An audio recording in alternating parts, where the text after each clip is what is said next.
Vous avez déjà vu que j'écrivais un peu mal euh, et que je dessinais encore moins bien, mais voici une représentation rapide de ce que je viens d'évoquer. Donc je redis, la fiscalité des revenus des entreprises n'est pas unifiée. D'ailleurs, la notion d'entreprise n'est pas unifiée non plus.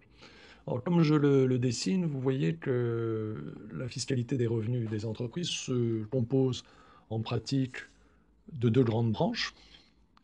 Cela signifie en particulier qu'une entreprise va relever soit de la fiscalité ou de l'imposition des revenus des personnes physiques ayant une activité économique indépendante.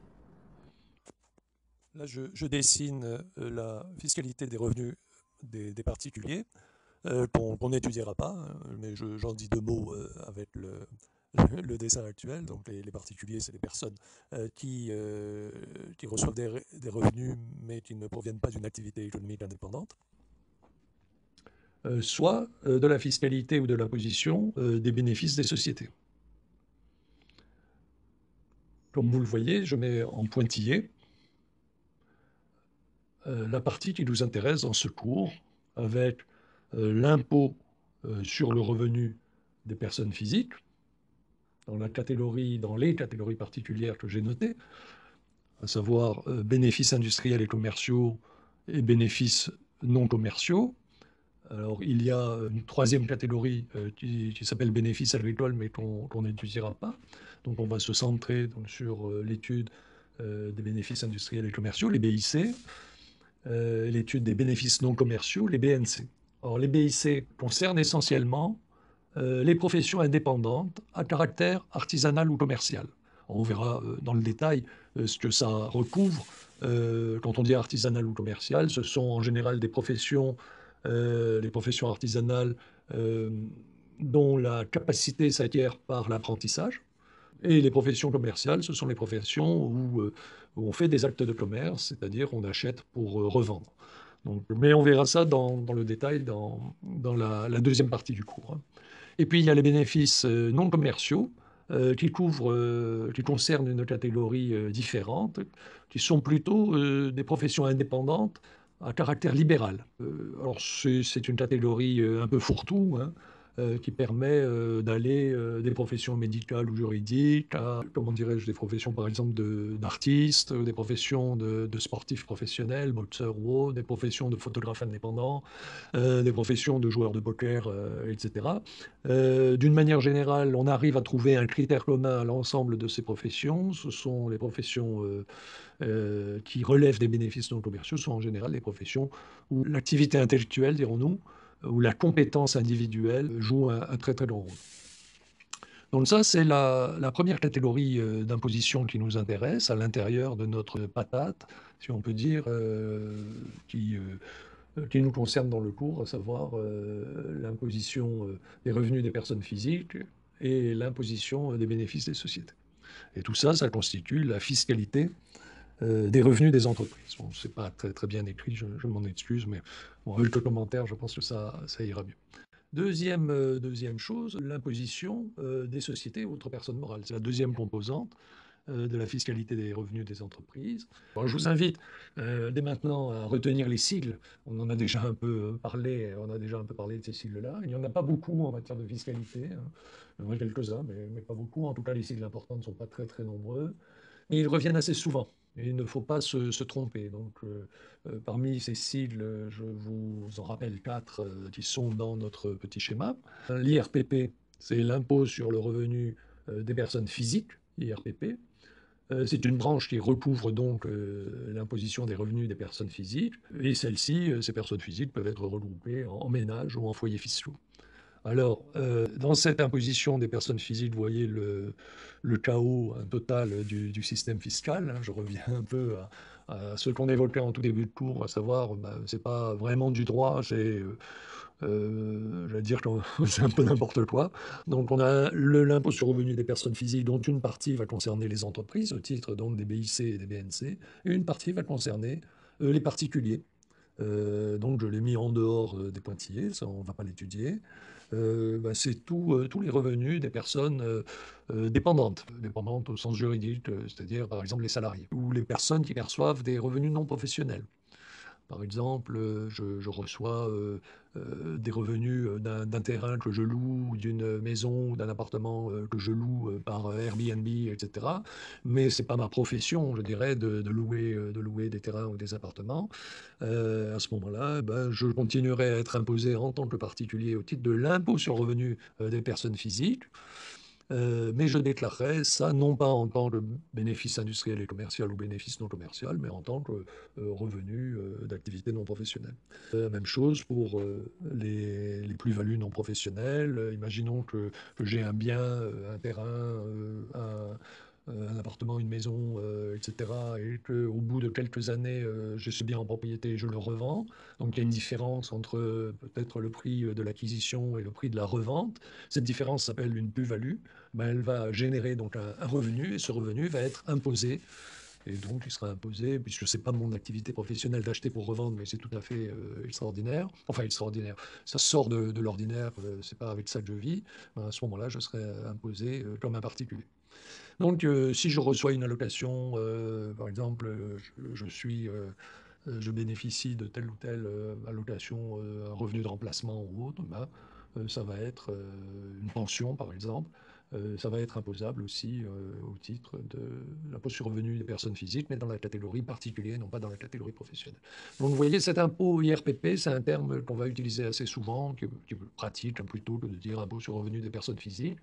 Mais c'est un terme qui est ambigu puisqu'il va couvrir à la fois des gens qui sont dans le champ de l'activité professionnelle, donc dans le champ de l'imposition des entreprises, et qui va couvrir aussi, mais d'une autre manière, des gens qui ont une activité non professionnelle et qui ne sont pas des entreprises. Deuxième cible hein, qu'on a évoqué, les BIC, bénéfices industriels et commerciaux. Là aussi, hein, comme on l'a évoqué juste à l'instant, juste avant, cette catégorie d'imposition va concerner essentiellement les professions indépendantes.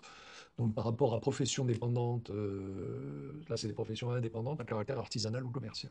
Alors, le terme profession dépendante, par exemple, c'est pas un terme qu'on utilise dans la fiscalité française.